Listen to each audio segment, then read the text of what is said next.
Olá, comunidade CL, seja bem-vinda a mais uma edição do Desperta ICL, hoje, dia 28 de janeiro, agora pontualmente 7 horas da manhã. Bom dia para você que está acordando agora, para você que já está acordado, indo rumo ao trabalho ou organizando as coisas da casa, começando o dia. Venha com a gente, que a gente tem muita coisa para trabalhar. Vamos trabalhar o Fachin dizendo que o caso Master deve sair do STF, Caiado tentando voo próprio, Lula conversando com líderes estrangeiros, Moraes negando que teve a reunião com o Daniel Vorcaro e muitos outros temas, tá bom?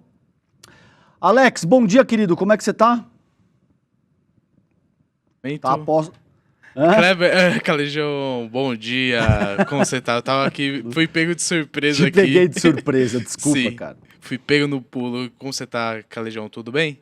Então, sigamos na luta, apesar da lasanha de absurdos, várias camadas de absurdo que a gente vem vivenciando no mundo, Alex. Cara, eu vou trabalhar aqui a previsão do tempo e aí já te chamo um segundinho só pra gente falar Perfeito. de futebol, pode ser? Bora, vamos nessa. Vamos lá.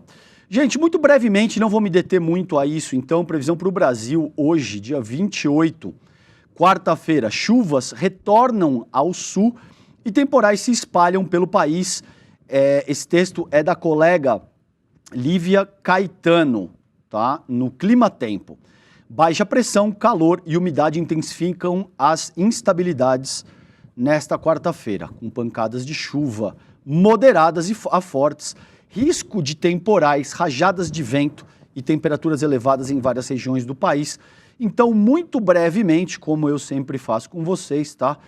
Aqui na região sul, chuvas irregulares, temporais isolados e ventos moderados. Então, a influência marítima mantém chuvas mais fracas entre o litoral do Paraná e de Santa Catarina, além da Serra e pontos do litoral do Rio Grande do Sul também durante a manhã de hoje, tá? Na região sudeste, instabilidades aumentam e há risco de temporais. Ontem aqui em São Paulo, fim de tarde, teve um temporal muito forte, assim, rápido, mas bastante intenso. E eu trabalhei com vocês essa semana aqui no Desperta, casos de gente que está sendo levada por correnteza, no meio da rua. Teve um caso aqui de um motoboy, que depois o Alex confirmou para mim que foi resgatado em segurança, graças a Deus, mas teve um outro caso de um senhor idoso de 70 e poucos anos que foi arrastado e morreu. Então, tomar cuidado, principalmente nessa época, gente, até o fim de março, meio da tarde para frente, tomem cuidado, porque é perigosíssimo, cai muita água, várias capitais ao redor do país enchem de água e as pessoas se veem presas muitas vezes numa situação complicada, com carro, com moto ou até a pé.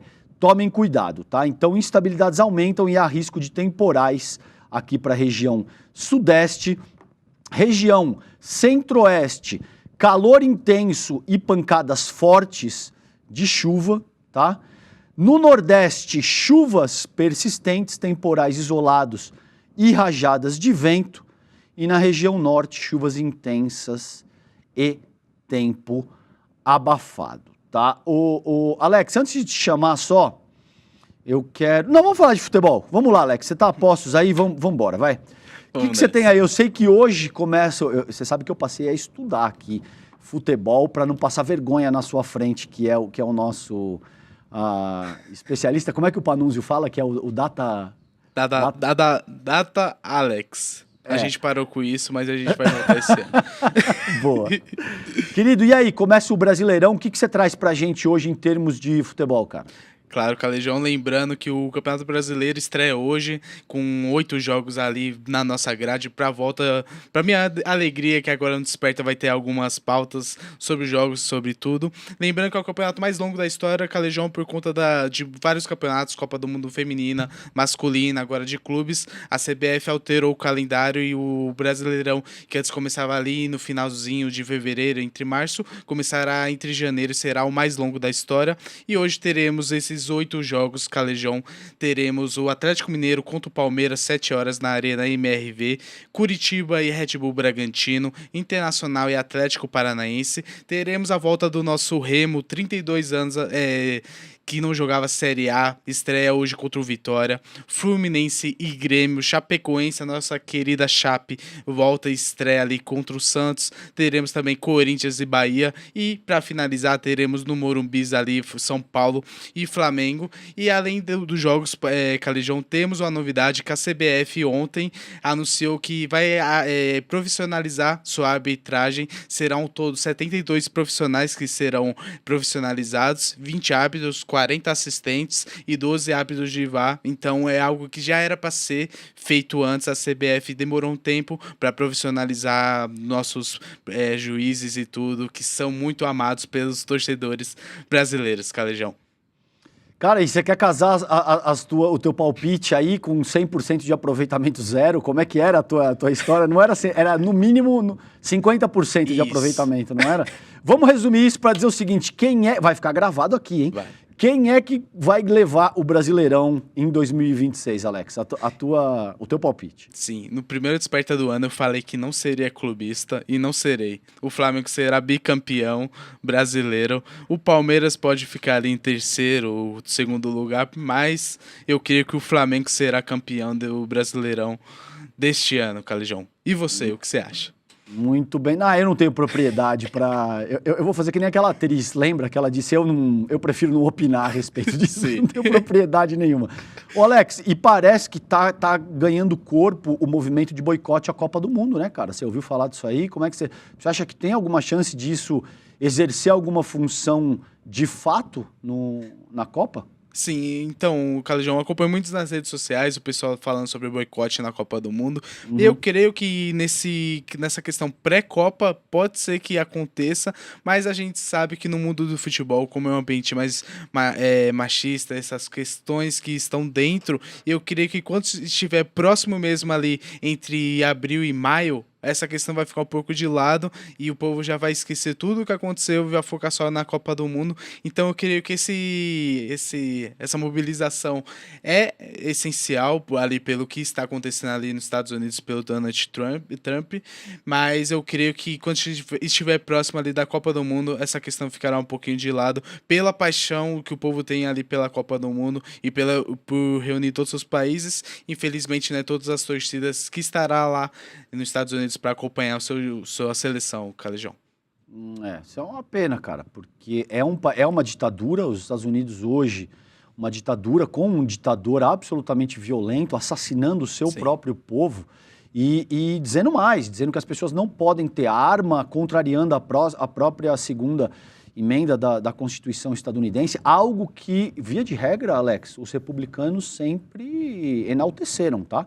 Sim. Que é o armamentismo, o porte de arma. Agora ele diz que não, as pessoas não podem ter arma, e como se isso justificasse o assassinato sumário de uma pessoa que já estava desarmada, absolutamente controlada e, portanto, sob a custódia do Estado estadunidense. Vamos ver, seria muito interessante que, de fato, esse boicote à Copa avançasse, mas eu acho que a tua análise tem um elemento muito preciso, que é o amor que as pessoas têm pelo futebol. Vamos ver quais são as cenas dos próximos capítulos nessa novela, tá? Isso Alex, mesmo. Obrigado, querido. Você tem alguma coisa a mais? Eu queria agradecer e as próximas cenas desse capítulo a gente vai falando aqui no Desperta e ao longo da programação. Vamos nessa, Calejão. Boa, lindão. Um beijo. Obrigado, Alex.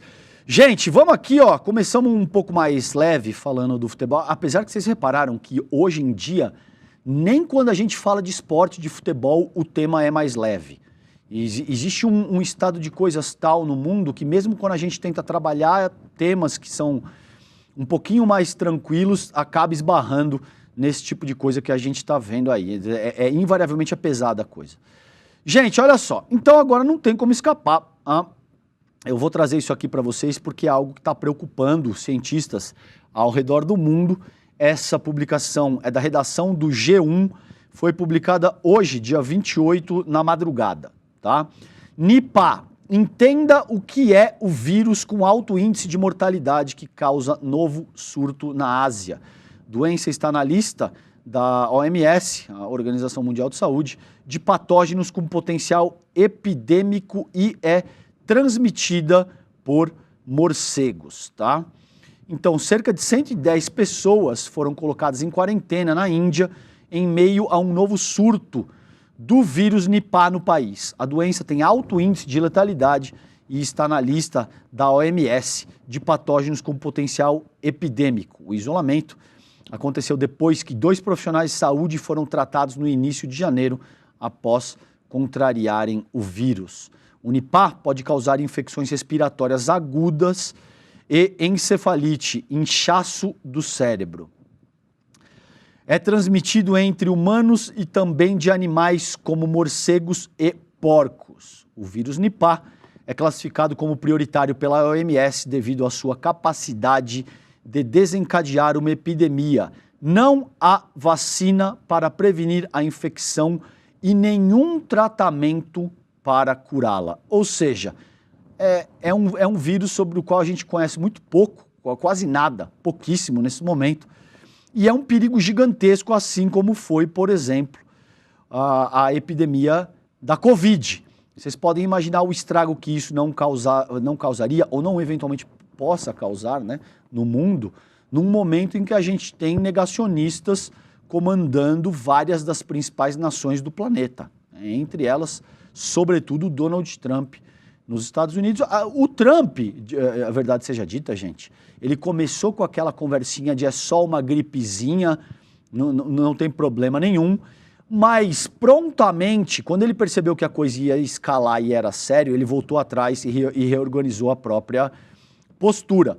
O Bolsonaro no Brasil, não. O Bolsonaro no Brasil, ele foi adiante. Até hoje, segue sendo negacionista e não reorganizou a própria postura para nada. Atrasou o plano vacinal e catalisou a morte de centenas de milhares de brasileiras e brasileiros, tá? Então tá aí o alerta. Nipah é esse novo patógeno que a sociedade, a comunidade internacional científica está de olho, porque, ao que tudo indica, tem potencial para causar muito estrago. Evidentemente, a gente torce para que esse não seja o caso. Mas quando a gente está falando de ciência, muitas vezes torcer e rezar não serve para absolutamente nada. Vocês viram o que aconteceu, por exemplo, no evento convocado pelo Nicolas Ferreira. As pessoas ignoram questões básicas de eletricidade, enfim, descargas elétricas e tal, foram atingidas, muita gente saiu ferida, e tem bolsonarista que disse, depois de ser ferido, que se eu tivesse morrido, não tinha problema. Uma senhora disse isso, que se ela tivesse morrido, não tinha problema, porque ela está lidando com uma causa nobre, pela qual vale a pena morrer. Bom, fazer o quê? Esse é o tipo de mentalidade dogmática que incorre invariavelmente numa série de problemas, muitas vezes problemas que custam a vida da pessoa, tá bom? Gente, vamos avançar aqui para o site iclnoticias.com.br. Daqui a pouquinho eu vou chamar o queridíssimo Kleber Lourenço com as apurações afiadas que ele sempre traz, mas antes eu quero mostrar isso aqui para vocês, olha só. Fachin afirma que a investigação do Master não deve continuar no STF. Para ele, o destino do inquérito ficará claro, entre aspas, quando depoimentos e extrações de documentos avançarem. Gente, a verdade é que não tinha que... Tá? Dessa notícia eu vou ler só isso para vocês, tá?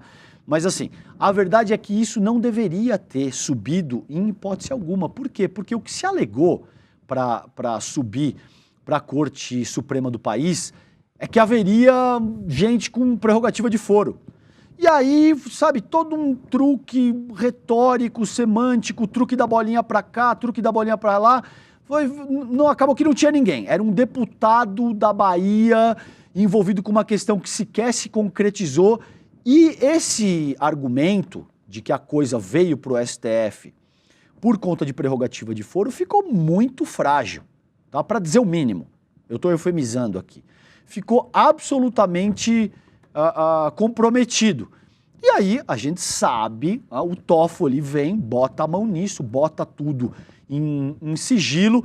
Depois vem a público todas as ligações que a gente mostrou durante os últimos programas, e aí a coisa fica insustentável. Aí o Fachin, que é um cara que está insistindo que é necessário um código de ética para a atuação dos ministros do STF, está se posicionando dessa maneira. Veja, gente, não quer dizer que o Fachin seja um anjo e não tenha problemas, sobretudo críticas que podem e devem ser feitas na sua vida pregressa. A questão aqui não é essa, tá? Ninguém está avaliando a santidade de um determinado ministro da corte. Mas, nesse momento, ele está defendendo uma pauta que, como eu vejo, é de suma importância, sobretudo para que o respeito ao STF seja mantido.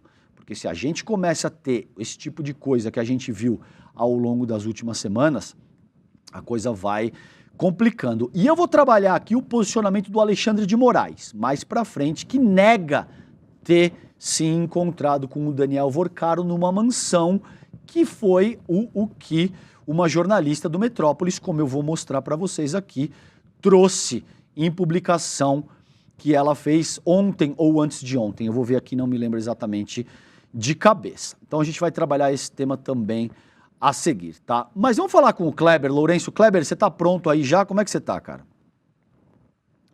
Vamos lá, Alex. Kleber, tudo bom, querido? Bom dia. Seja bem-vindo a mais essa nossa edição do Desperta. Como é que você tá, cara? Bom dia, Calejão. Bom dia à comunidade do ICL.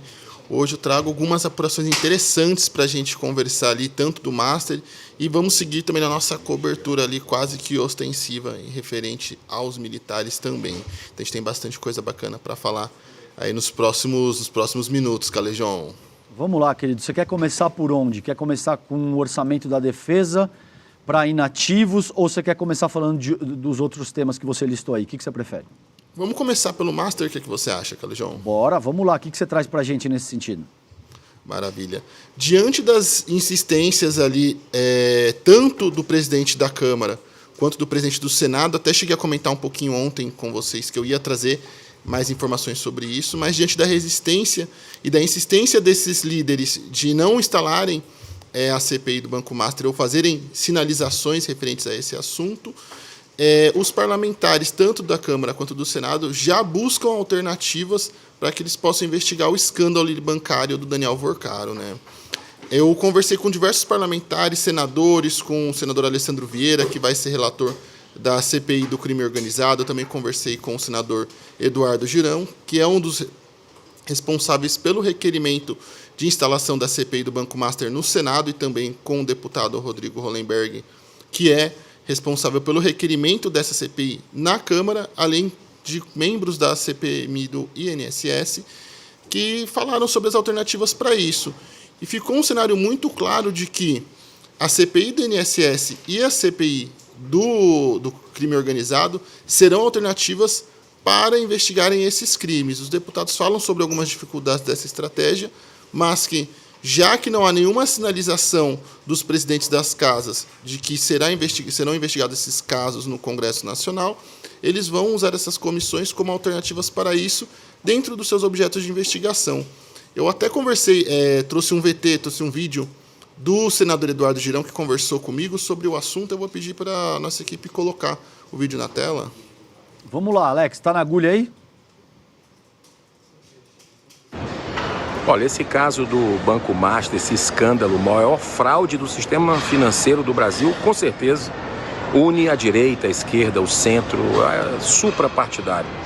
Né? O que a gente está vendo realmente é algo que enoja o brasileiro, e a inércia, tanto do Senado Federal, né, em não ter suspendido o recesso. Nós pedimos para suspender o recesso e abrir as investigações numa CPI que já tem 46 assinaturas, ou seja, a maioria do Senado quer essa abertura. É algo surreal. O presidente Davi Alcolumbre está fazendo cara de paisagem. Então a gente precisa, o Brasil precisa estar unido, mobilizado, porque tem gente poderosa envolvida. Então veja, Calejão, ele fala, inclusive, o deputado Eduardo Girão, que é uma figura do bolsonarismo ali, da extrema-direita, fez essa sinalização da importância ali do caso que une da esquerda à direita nessa discussão. E eu também conversei como eu comentei anteriormente, com o deputado Rodrigo Hollenberg, ele também enviou uma declaração para a gente sobre o assunto e a importância de se apurar o descalabro do Banco Master. E a Câmara dos Deputados tem uma oportunidade histórica de mostrar a sua independência no sentido de investigar e apontar todos os responsáveis por isso e quais foram as falhas da legislação que permitiram que o Daniel Worcário fizesse o que fez.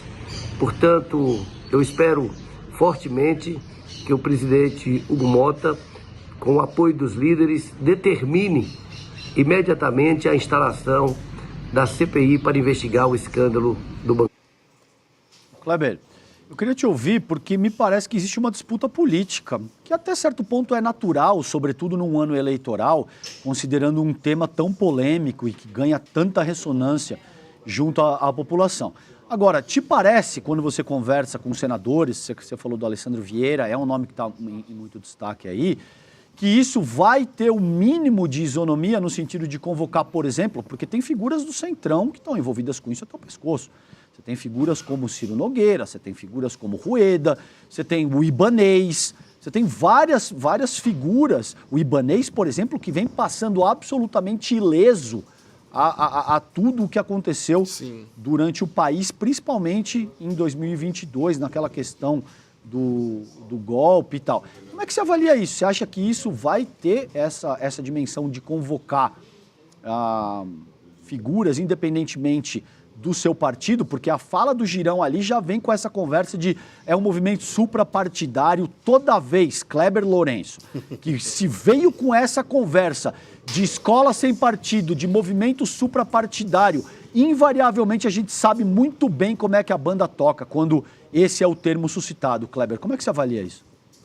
Olha, nesse caso, eu até vejo como algo até factível e concreto na fala do senador, porque eu conversei com parlamentares, sejam eles do PT, do Novo, PSB, PSOL, União, então tem ali toda uma gama de parlamentares que vem falando sobre esse assunto, que vem ali declarando interesse em investigar o caso, como, por exemplo, aí chegando agora no lado da esquerda, o deputado Rogério Correia. Ele, no ano passado, protocolou um requerimento para a convocação do Roberto Campos Neto, que foi presidente do Banco Central durante a ascensão meteórica do Banco Master, e ele me afirmou ontem que agora, na retomada dos trabalhos do Legislativo, vai solicitar à comissão que esse requerimento seja votado e que Roberto Campos Neto seja convocado na CPMI do INSS para prestar os devidos esclarecimentos.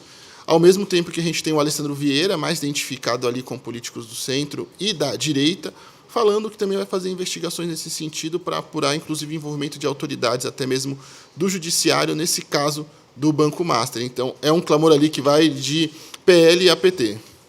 Perfeito. Que assim seja, porque essa é uma questão importantíssima, é uma aula de sociologia para o nosso povo entender como é que, de fato, a República se organiza e, independentemente de ideologia, de partido, me parece que se a pessoa está envolvida com qualquer tipo de ilegalidade nesse sentido, isso precisa ser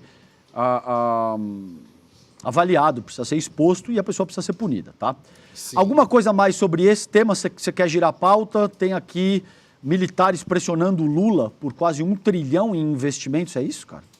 Exatamente, Calejão. Se não bastasse tudo que os militares já proporcionaram de ruim ao país na sua história, agora eles se arvoraram no direito de, numa reunião ocorrida na semana passada ali, pedirem quase 1 trilhão até 2040 para o presidente Lula. Essa reunião que ocorreu no último dia 15 é fruto de uma série de conversas e de recados que os comandantes das 3 forças, seja Marinha, Exército e Aeronáutica, já vinham dando aos membros do Palácio do Planalto. Eu cheguei a noticiar isso no site e comentar também no Desperta, que interlocutores do Exército estavam conversando com assessores do presidente Lula e com assessores ali de outras áreas do Palácio do Planalto, e usando a invasão dos Estados Unidos à Venezuela e o sequestro do presidente Nicolás Maduro como desculpa ali para que eles pudessem pedir mais orçamentos, falando que o país estava desprotegido, de que é uma área sensível, de que há uma preocupação muito grande em fortalecer as fronteiras, e toda aquela conversa que a gente já conhece dos militares, de ficarem tentando sempre pedir mais dinheiro, sempre o tempo todo ali buscando fatias e mais fatias do orçamento público, mas de forma totalmente injustificada, Calejão. Por quê? Eu trouxe também no nosso site, no iclnoticias.com.br, um levantamento muito importante. No ano passado, quase 50% do orçamento do Ministério da Defesa foi voltado para o pagamento de militares inativos, ou seja, tanto para reservistas quanto pensionistas das Forças Armadas. Todo esse montante, quase metade do orçamento da pasta, foi para o pagamento. E se você juntar os pagamentos também de militares da ativa, Calejão, então esses valores são quase 70%, são 75% do total do orçamento da pasta foi destinado à folha de pagamento de militares. Então, se os militares querem tanto dinheiro assim, que eles primeiro tenham ali a hombridade e, por que não, a decência de olharem internamente para que eles possam fazer os devidos cortes e ajustes orçamentários para que consigam, inclusive, cumprir com seus objetivos, consigam se financiar, porque senão vai acontecer o que já acontece nas últimas décadas. O Exército Brasileiro é um verdadeiro diapasão de dinheiro, é um sumidouro de verbas públicas. Sempre se coloca mais e mais dinheiro, os comandantes pedem mais e mais dinheiro e nada acontece. Então, veja, dessa vez chegaram ao cúmulo, pediram 800 bilhões, por isso que eu falo que são quase 1 trilhão de orçamento, sendo que quase metade do orçamento da pasta, mais da metade do orçamento da pasta, é gasto com pagamento de pessoal, Calejão. Isso, inclusive, está na tua publicação, que você diz quase metade do orçamento da defesa foi para inativos e pensões militares em 2025. Então, assim, Kleber, num país, e eu te passo para comentar, num país, esse texto do Kleber Lourenço está em iclnoticias.com.br para quem quiser ler na íntegra. Você imagina, cara, que num país que tem 50 milhões de pessoas sem esgotamento sanitário, um país que tem todo tipo de carência no que diz respeito à infraestrutura civil, sobretudo em áreas elementares como saúde, educação e esse tipo de coisa, destinar uma montanha de dinheiro para Forças Armadas que até pouco tempo tentaram dar um golpe, tentaram derrubar. É verdade que não todas as Forças Armadas de forma institucional, Kleber, mas vários dos principais quadros das Forças Armadas envolvidos com isso, tanto é que foram julgados, condenados e presos. Então, me parece, Kleber, que antes de pleitear mais recurso, as Forças Armadas precisariam reorganizar a formação de cadete, reorganizar basicamente todo o seu processo de formação de militares e a atuação dentro do Brasil, né? Exatamente. E até um ponto importante, Calejão, como você disse, nem todos apoiaram o golpe, mas é muito importante frisar que mesmo aqueles que não apoiaram o golpe, no mínimo fizeram um silêncio indecoroso, porque nenhum dos comandantes ou membros das forças foi ativamente denunciar a tentativa de golpe, nem mesmo depois do fim do governo Bolsonaro. Então eles foram obrigados pela Polícia Federal e suas investigações a falarem o que sabiam. E aí um ponto mais escandaloso também desse caso todo é que durante a reunião não foi apresentado um projeto estruturado. Na verdade, cada um dos comandantes das forças apresentaram suas demandas sem um planejamento, sem um plano e muito menos sem o intermédio do ministro da Defesa, que deveria ser o responsável por congregar todas as demandas, juntar as necessidades das forças e apresentar um projeto concreto. Então, não, ele só ficou ali como se fosse uma espécie ali de intermediário que fez a conexão entre o presidente e os militares, ficou ali durante a reunião mais numa postura de espectador e aí, de forma totalmente desestruturada e desorganizada, cada um apresentou uma listinha de exigências.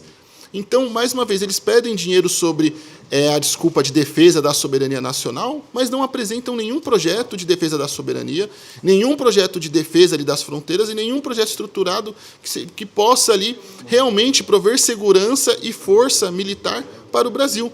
Cada um chegou com o que era de interesse, do que era legal, a listinha de compras, e ficou por isso mesmo. Então, todo episódio é totalmente absurdo, Calejão. Chega a ser revoltante ver, depois de tudo que está acontecendo, depois de tudo que aconteceu, que se foi investigado, e de tudo que nós estamos mostrando aqui já há semanas sobre os militares, eles fazerem uma reunião desse tipo, se arvorando ali no direito de pedirem quase 1 trilhão ao governo federal. Então, vocês imaginem qual não é a prioridade dessa gente, hein, Kleber? Deve ser prótese peniana, Viagra, planejamento de golpe, porque é com isso que os militares brasileiros estão envolvidos recentemente. Como a gente já ressaltou, e eu enfatizo novamente, não todos, e não no nível institucional, todas as Forças Armadas de forma institucional, Tá complicado, hein, Kleber? Tá complicado fazer essa distinção na medida em que, para além de não trabalhar com nada que seja muito relevante, as Forças Armadas, por vezes, ainda se prestam a um papel deplorável de tentar dar um golpe de Estado no Brasil. Então, vamos acompanhar isso de perto. E isso também se insere, Kleber, por isso que eu sempre ressalto a importância do seu trabalho, num contexto mais amplo de reformulação de um projeto de nação que a gente precisa trabalhar. Essa discussão de para que serve as Forças Armadas, quanto custa e etc., se insere num contexto mais amplo de projeto de país que a gente tem que ser capaz de reformular se a gente quiser atender os anseios e as necessidades da maior parte do povo brasileiro. É isso, meu querido. Você tem alguma coisa mais que você queira colocar? Não, é isso. Nas reportagens eu conversei com alguns especialistas sobre militares, também falando sobre essa necessidade dos militares constantemente pedirem dinheiro. Tem tudo lá nas duas matérias no icl.noticias.com.br. E um último ponto importante. Se os militares querem mais dinheiro, se os militares querem mais fatias do orçamento, então eles que se organizem, apresentem um projeto relevante e estruturado e parem de agirem como verdadeiros mendigos gerais da nação.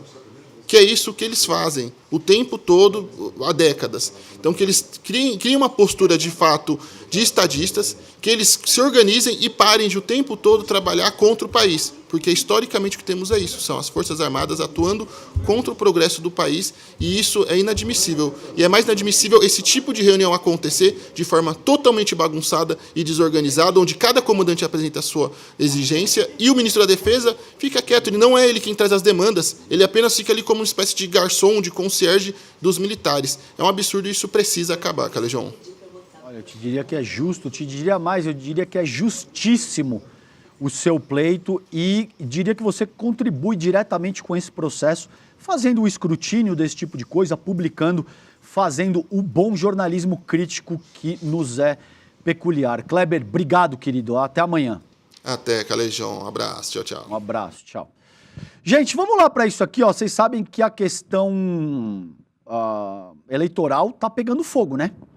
E a questão eleitoral, de muitas maneiras, acaba afetando toda a organização da vida social e política, tá? Todos os temas são instrumentalizados, via de regra, a todos os momentos. Mas em ano eleitoral isso é muito pior.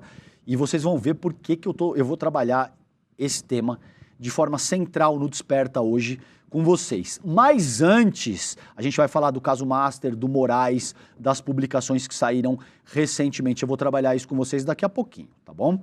Vai lá chamando o pessoal para a gente trabalhar esse tema, que é o tema mais importante do Desperta de hoje. Antes disso, é o seguinte, essa publicação aqui do UOL, tá?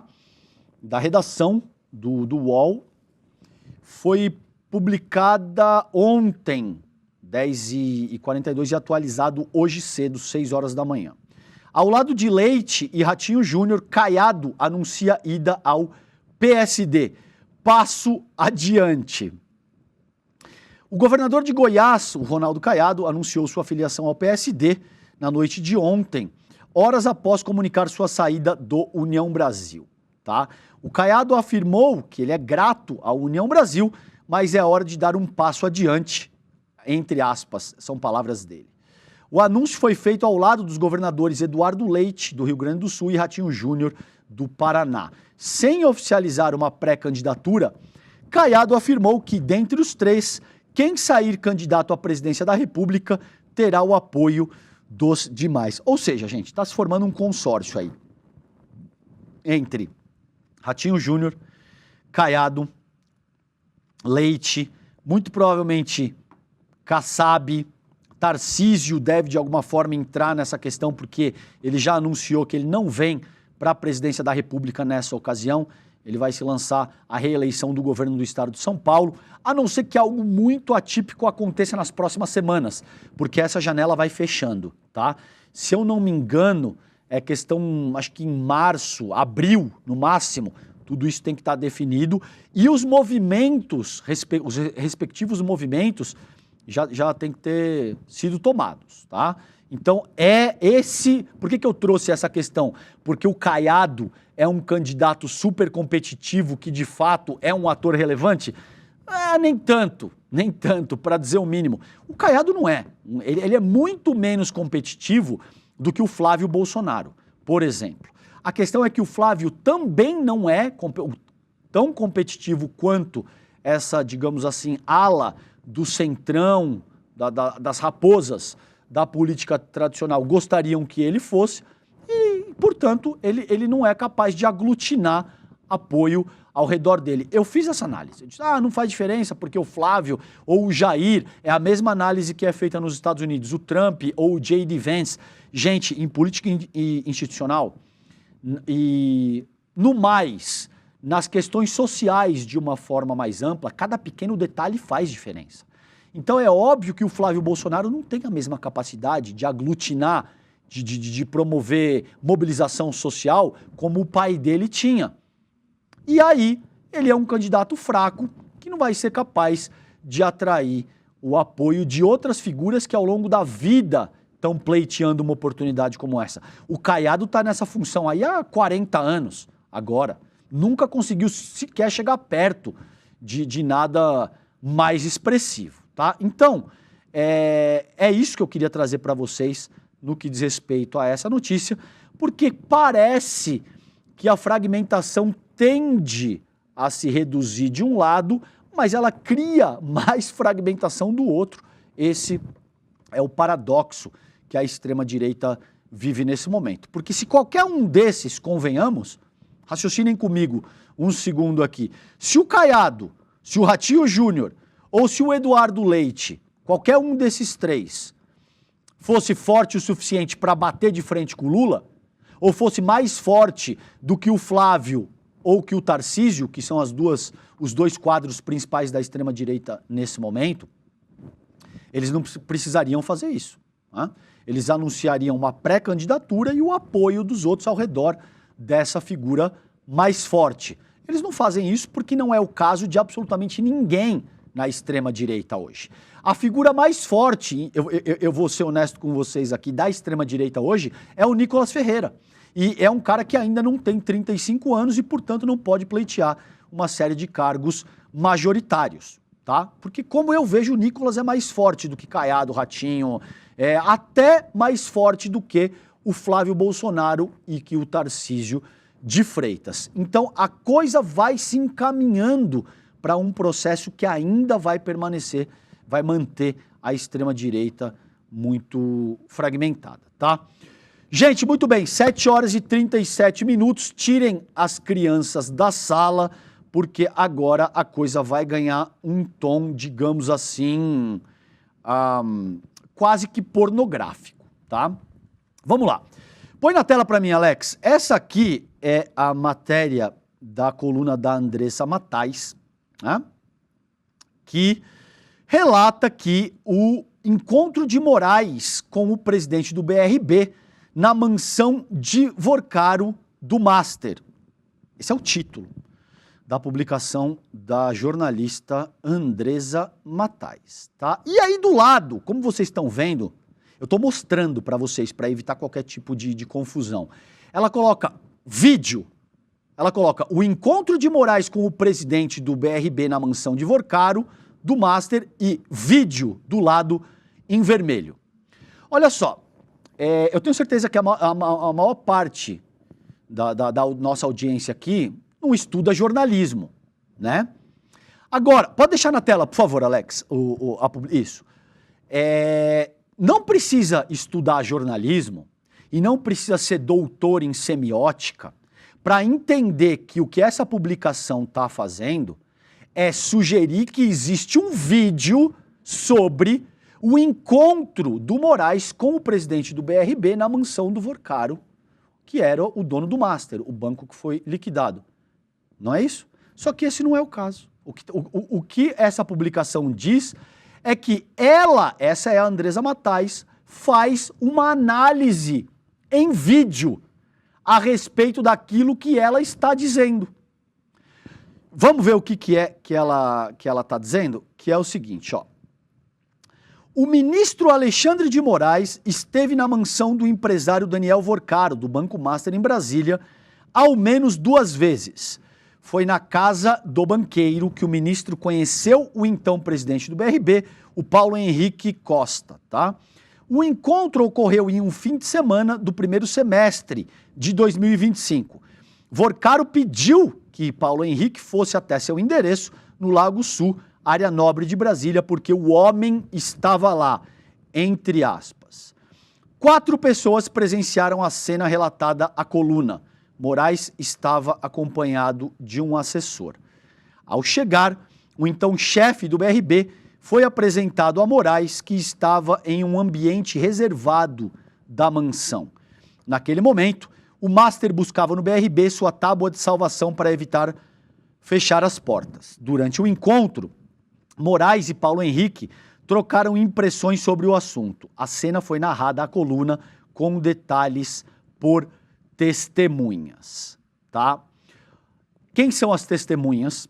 A jornalista não diz. Existe o registro do vídeo que erroneamente esse título induz a fazer crer que existe, também não existe. O vídeo dela é ela contando que alguém disse para ela que o encontro aconteceu. Tem um problema gigantesco aqui, isso se chama jornalismo declaratório. Isso quer dizer que alguém me disse, eu fui lá e publiquei. Eventualmente isso acontece? Eventualmente acontece. Mas você precisa estar pronto para o calor que vem a seguir, porque vocês podem esperar que não é da boa prática do jornalismo sair acusando as pessoas sem nenhum respaldo, sem nenhuma materialidade, sem nenhuma propriedade. Isso é sim um problema. Vocês querem um exemplo? Inicialmente eu e o Leandro Demore publicamos uma denúncia do piloto Mauro Matosinho, que denunciou gente poderosíssima na República, incluindo Ciro Nogueira, senador da República, incluindo Antônio Rueda, liderança partidária, incluindo gente que tem muito poder na República.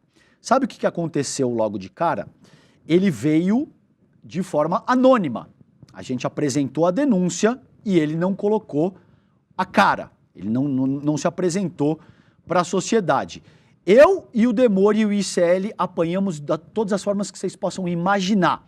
De que a gente tinha entendido errado, de que não era o Ciro Nogueira, era outro Ciro, de que fonte anônima não pode, de que tudo isso está errado e tal.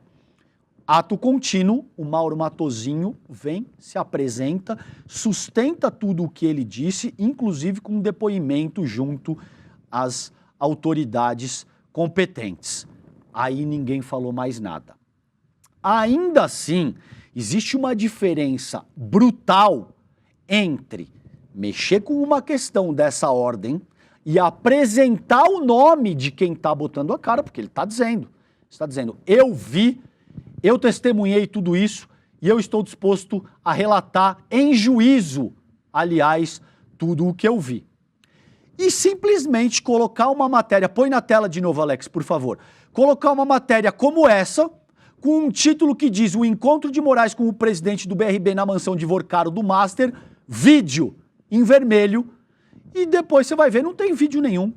O vídeo é a própria jornalista fazendo jornalismo declaratório que envergonha a prática do jornalismo. Veja, não significa dizer que ela está mentindo, tá? Porque tudo isso pode ser verdade? Pode. Significa dizer que quando você vai apresentar uma questão tão séria como essa, você precisa ter a materialidade que a acompanha. Sobretudo se você diz que você vai apresentar um vídeo destacado em vermelho. Caso contrário, vocês podem imaginar que num ano eleitoral, e gente, eu não vou ficar tergiversando, eu vou direto ao ponto com vocês e eu assumo a responsabilidade pelo que eu estou dizendo aqui. Existe sim um ímpeto lavajatista de condenar o STF, de atrelar o escândalo do Banco Master ao presidente Lula e de que com isso conseguir de alguma forma mexer no jogo eleitoral. Não é a minha opinião, eu tenho certeza de que isso está acontecendo e a gente acompanha os atores, os jornalistas, as figuras que invariavelmente utilizam esse tipo de expediente. Isso aqui vai dar problema. Isso aqui vai dar problema. E aí depois não adianta dizer que é perseguição, que a gente está ignorando e chamando todo mundo de lavajatista para não querer trabalhar esse ou aquele tema. Veja, o jornalismo crítico vai para todos os lados. Você também precisa ser crítico na forma como você apresenta as suas publicações, porque senão isso vira jornalismo declaratório. Isso vira, alguém me falou, não sei exatamente quem, você tem direito a preservar a sua fonte, no sigilo da fonte? Naturalmente você tem. Isso é da prática do jornalismo. Agora, o que você também não pode é simplesmente dizer, eu ouvi, isso foi o que me contaram, eu avanço isso como sendo uma verdade absoluta, porque me disseram, e ainda ressalto que existe um vídeo pertinente ao encontro que eu estou relatando. Cadê o vídeo? Ah, não, vocês não entenderam, gente. Olha, o vídeo é que a coluna é em... Ora, francamente, se a senhora vai argumentar por aí, ou quem quer que escolha essa linha de argumentação, de dizer, não, é claro que a gente está ressaltando que a coluna é uma coluna em vídeo, economiza, pode economizar esse tipo de abordagem e evitar a fadiga. Porque não é evidente, não subestime a inteligência da população, a nossa inteligência. Porque é evidente que o que está colocado aí, que tenta transmitir a ideia de que existe um vídeo do Moraes nessa reunião, assim, por exemplo, como existe um vídeo do Toffoli recebendo o André Esteves na Ilha da Fantasia, o André Esteves chegando de helicóptero, tá bom? Não é o caso. E essas pessoas sabem o que elas estão fazendo. São profissionais com décadas de experiência em comunicação, sabem que é um ano eleitoral, sabem o clima que isso está gerando de indignação na população e estão utilizando esse tipo de estratégia descarada. Isso é uma vergonha para o jornalismo, tá bom? Agora, tem aqui, vamos para a resposta do Moraes, que essa publicação aqui é da CBN, tá? Moraes nega encontro na casa de Vorcaro, dono do Master, com o presidente do BRB. E, de novo, gente, só para deixar claro, tá? Eu não estou dizendo o que aconteceu, eu não estou dizendo o que não aconteceu, eu estou te dizendo que quando você vai fazer jornalismo de forma crítica, você também precisa ser crítico na forma como você apresenta as suas publicações. Porque senão, aí sim, gente, aí a crítica que aponta estratégias análogas ao lavajatismo são válidas. Porque isso aí é uma estratégia absolutamente idêntica, aliás, ao que fez o lavajatismo, condenando as pessoas publicamente, sem nenhum tipo de prova material e com aquele tipo de, digamos assim, PowerPoint aloprado que o Deltan Dallagnol apresentou. Eu tenho certeza que vocês ainda não conseguiram esquecer aquela patifaria, tá? Muito bem, então aqui é uma publicação da CBN, o Moraes negando, e diz o texto, em nota... De quem que é esse texto aqui, gente? Só dá uma olhada. Da colega Samantha Klein. Isso foi publicado há 13 horas, no dia 27, fim da tarde de ontem. Em nota assinada pela Secretaria de Comunicação do STF, o ministro Alexandre de Moraes nega ter participado de reunião na casa do banqueiro Daniel Vorcaro, dono do Banco Master, com o ex-presidente do Banco de Brasília, o Paulo Henrique Costa. Em tom duro, afirma que a matéria, abre aspas para o Alexandre de Moraes, é falsa e mentirosa. O encontro, segundo o portal Metrópolis, ocorreu em um fim de semana do primeiro semestre de 2025. De acordo com a reportagem, Vorcaro pediu para o PH que ele fosse até o seu endereço no Lago Sul, em Brasília, porque o homem estava lá, entre aspas, de novo, o advogado Kleber Lopes, da defesa do ex-presidente do BRB, afirma que o cliente nega o encontro seria veementemente, tá? De forma veemente.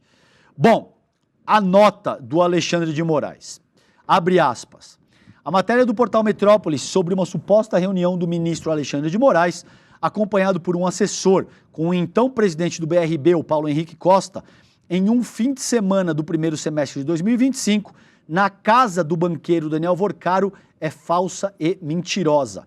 Essa reunião não ocorreu e, lamentavelmente, segue um padrão criminoso de ataques desqualificados contra os integrantes do STF, diz a nota. Gente, de novo, eu não estou dizendo aqui como jornalista que aconteceu ou que não aconteceu, que a publicação da Matais é mentirosa ou não.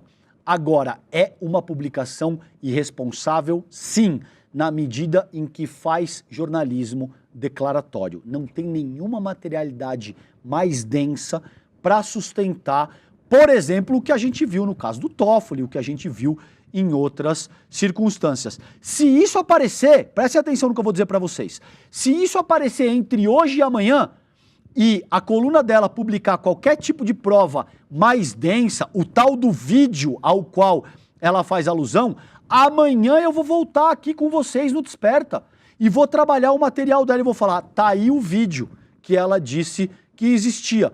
E muito bem, que isso seja trabalhado de uma forma séria. Vocês entendem o que eu venho propondo para vocês?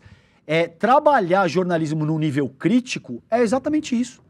É exatamente muitas vezes dizer, agora a materialidade existe, está posta, e a gente vai apresentar. Ninguém vai, ou pelo menos eu falo por mim, eu nunca vou deixar de organizar o meu trabalho como comunicador, e tenho certeza que isso se aplica para todo o ICL também, por conta da pessoa envolvida. Pode ser o Alexandre de Moraes, pode ser o presidente da República, pode ser quem quer que seja. Se existe a materialidade e a questão está sendo trabalhada com responsabilidade de forma jornalística, isso vai ser abordado. Agora, eu também não vou corroborar, mas jamais esse tipo de estratégia, esse tipo de expediente que tenta punir as pessoas por convicção, através de jornalismo declaratório, emulando sim as táticas que foram empregadas pelos lavajatistas, tá bom? Aí realmente isso é complicadíssimo, tá bom? Bom, tá aí então o posicionamento do Alexandre de Moraes. Vamos dar uma olhada, gente? Tem nesses minutos finais, eu só quero deixar isso aqui registrado com vocês. Na verdade, duas coisas que eu quero deixar registradas muito brevemente, olha só.